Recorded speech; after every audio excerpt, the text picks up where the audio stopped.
And the beast. वैसे तो ये कहानी आपने कई बार अलग अलग रूप में सुनी होगी और शायद कई सारी मूवीज़ में आपने इस कहानी के ऊपर देखी होगी। इस कहानी की शिक्षा है कि हमें बाहरी रूप से ज़्यादा व्यक्ति के अच्छे स्वभाव को महत्व देना चाहिए। आपसे रिक्वेस्ट है कि प्लीज़ लाइक और सब्सक्राइब करें ब्यूटी एंड द बीस्ट। एक बार रामलाल नाम का एक व्यापारी था। रामलाल की एक बेटी थी जिसका नाम था ब्यूटी। व्यापारी को व्यापार के सिलसिले में अक्सर दूसरे देश जाना पड़ता था। बेटी, मुझे व्यापार के लिए दूसरे देश जाना है।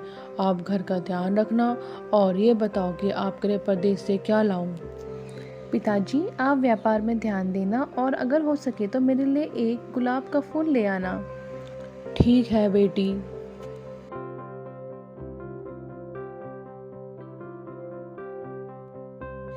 इस बार व्यापार बहुत अच्छा हुआ। अपनी बेटी के लिए अब एक अच्छा सा गुलाब का फूल अपने ही शहर से ले लूंगा। अरे, ये तो बहुत तेज तूफान है, इससे तो सब बर्बाद हो जाएगा।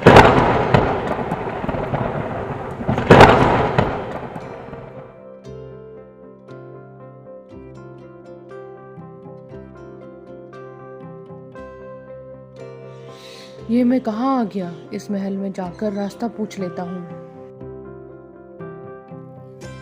कोई है? अब तो भूख भी लगने लगी है। यहाँ तो बहुत सारे फल हैं, एक फल खा लेता हूँ। अगर कोई आएगा तो उसे पैसे दे दूंगा। वाह, ये तो बहुत सुंदर गुलाब है। इसे देखकर तो ब्यूटी खुश हो जाएगी। ठहरो, कौन हो तुम? मैंने तुम्हें आश्रय दिया, खाना दिया, तुमने मेरे बगिया से फूल चुरा लिया। मैंने चोरी नहीं की, ये फूल तो मैंने अपनी बेटी के लिए तोड़ा है। ओह, अब मैं तुम्हें मार डालूंगा, या फिर जिसके लिए भी तुमने फूल तोड़ा है उसे आगे इस बगीचे की देखभाल करनी पड़ेगी। तुम चाहो तो मुझे मार सकते हो, बस एक बार मुझे मेरे परिवार से मिलने की इजाजत दे दो। ठीक है, पर यदि या तो तुम या जिसके लिए तुमने गुलाब तोड़ा है वापस नहीं आए तो मैं तुम्हारे पूरे शहर को तहस नहस कर दूंगा। व्यापारी डरते हुए घर आ गया। उसने अपने साथ बीती हुई सारी बात अपनी पत्नी को बताई तो उसे ब्यूटी ने भी सुन लिया। ब्यूटी ने अपने पिता से जिद की और अपने पिता की जगह वह खुद उस बीस्ट के पास जाने के लिए निकल गई। ब्यूटी उस महल में चली गई।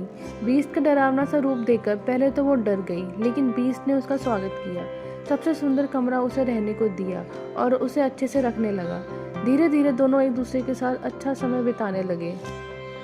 बीस्ट हर रात को पास के गांव की तरफ जाता था।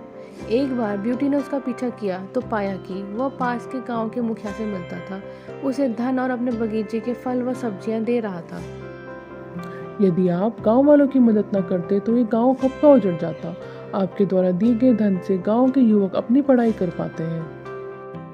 आपके कारण ही आसपास के बुरे लोग या तो गांव छोड़कर जा चुके हैं या सुधर गए हैं।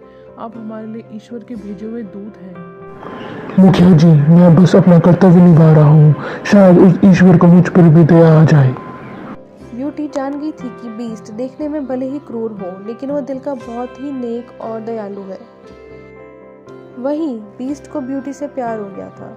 वो उसे शादी करना चाहता था, लेकिन यह बात उसे बताने में डर रहा था कि ब्यूटी उसके जैसे डरावने दिखने वाले बीस्ट से क्यों शादी करेगी।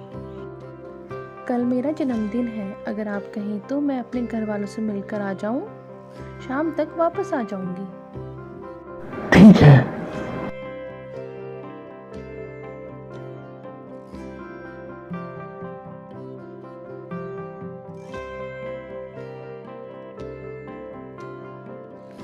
ओह, रात हो गई। घर वालों के प्यार में मुझे अपना वादा याद ही नहीं रहा। मुझे वापस जाना चाहिए।